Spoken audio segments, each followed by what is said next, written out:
Në ditë e fundit të fushatës, kryefjala është kontrata e lobimit të Partisë Demokratike në Shtetet e Bashkuara të Amerikës, që ka për qëllim heqjen e non gratës së zotit Berisha. Avokat, mund të hiqet non grata, por kush do shkojnë në burg për këtë kontratë? Së pari duhet të sqaroj opinionin publik që nuk ka rëndësi burgu, nuk ka rëndësi vlera e kontratës, nuk ka rëndësi heqja e non gratës apo jo, rëndësi tek objekti i kontratës ka afati kohor që është 24 muaj. Unë këtu pikrisht do të filloj të bëj analizën se si kjo kontratë erdhi në duart tona, pra në informacionin ton, edhe ne sot vim edhe diskutojmë këtë kontratë. Të kjo kontratë ekziston një sekret, një mister i padukshëm momental, i cili është i dukshëm për ata që din të analizojnë ashtu siç duhet situatën, jo vetëm politike, por të brendshme, por edhe globale, pra edhe të politikës së jashtme. Duhet keni parasysh të gjithë ju edhe bashkë edhe unë se administrata e Trumpit nuk bën atë politikat burokratike që ka bërë Partia Demokratike Amerikane, por administrata Trump bën një politikë tjetër, që është politika e ligjshme amerikane që quhet lobim.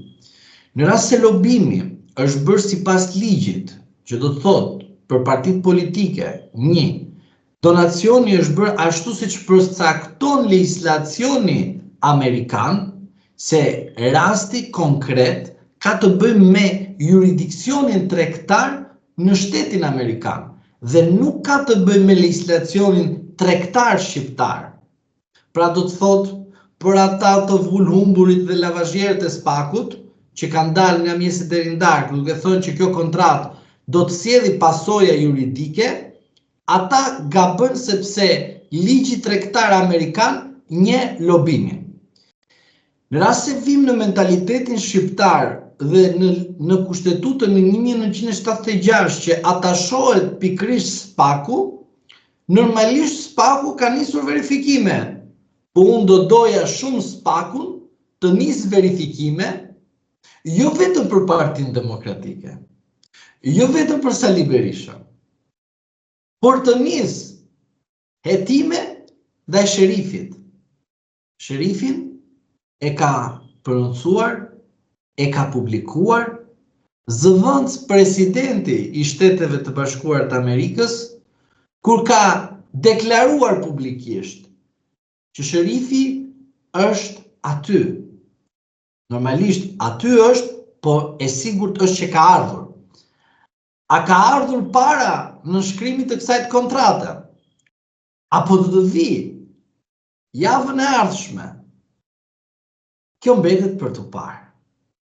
Jemi një javë. Jemi këtu, të lutem më sqaro diçka nga aspekti ligjor.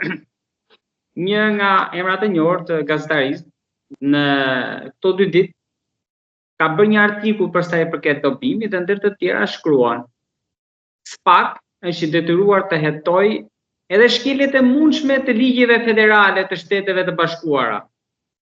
Gazetar është ky apo avokat? Po jo, nga që është gazetar dhe prandaj po ju pyes nga aspekti.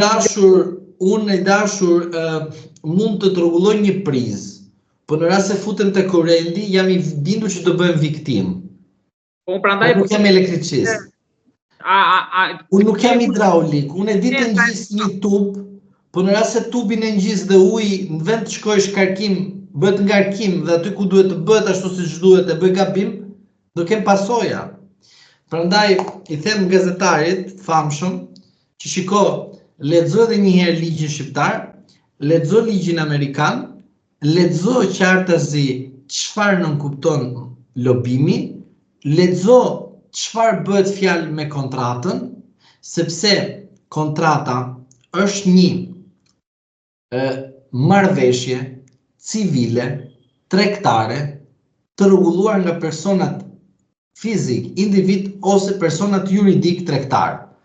Dhe çdo kontratë në çdo vend të planetit, ashtë në Shqipëri, ashtë në Amerikë, është një marrëveshje civilo-tregtare. Dhe marrëveshja dhe kontrata ka forcën e ligjit për personat që kryen këtë veprim për varet se çfarë do të bëjnë ata të dy bashkë apo ata të tjerë. Përgjegjësi në fund, qoftë do marrim skenarin më të keq, zoti Berisha apo zoti Noga që e ka firmosur? Për kë shkon përgjegjësia ligjore? Po nuk ka përgjegjësi ligjore për shkak se nuk ka një pasojë penale.